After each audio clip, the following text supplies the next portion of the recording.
এক ভাইয়ের সঙ্গে। ভাই আসসালামু আলাইকুম। ওয়ালাইকুম আসসালাম। ভালো আছেন? আলহামদুলিল্লাহ। আপনি তো শাহাদাত ভাই না? জি। আচ্ছা, তো ভাই একটা খেলা খেলতে চাই, আপনি কি খেলাটা খেলতে ইচ্ছুক? খেলাটা খেলতে তো ইচ্ছুক, কিন্তু খেলাটা বুঝতে হবে। যদি খেলাটাতে আপনি বিজয়ী হন তাহলে আপনার জন্য রয়েছে ১,০০০ টাকা পুরস্কার। চেষ্টা করে দেখতে পারি। হ্যাঁ, চেষ্টা করবেন, এই যে ১,০০০ টাকা পুরস্কার চেষ্টা দেওয়া করে হবে দেখতে পারি। আপনাকে। এই যে বেলুনটা, হ্যাঁ, এটা এইভাবে ধরবেন দুই আঙ্গুলে, ধরলাম। ধরে দাঁতের সাহায্যে কামড় দিয়ে যদি ফুটাইতে পারেন নগদ ১,০০০ টাকা পুরস্কার পাবেন। চেষ্টা করব। না হয় কিন্তু আপনি ৫০০ টাকা জরিমানা দিতে হবে। জরিমানা? হ্যাঁ, ১,০০০ দিবেন, ৫০০ জরিমানা ওকে, দিব। ঠিক আছে। ওকে। গাইজ, আপনাদের সঙ্গে এটা দেখতে থাকুন।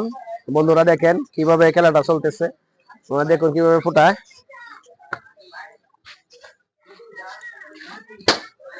ও, অসংখ্য ধন্যবাদ। আপনার খুশি হয়ে অসংখ্য ধন্যবাদ। আপনি, টাকাটা হ্যাঁ, আপনি জিতে গেছেন ভাই, অসংখ্য টাকাটা চালু। ধন্যবাদ। আপনার জন্য ১,০০০ টাকা এই যে পুরস্কার, ২, ৪, হ্যাঁ। ৬, ৭, ৮, ৯, ১০, এই যে ১,০০০ টাকা আপনার থ্যাংক পুরস্কার ইউ, দেওয়া হলো। Thank you. ঠিক আছে।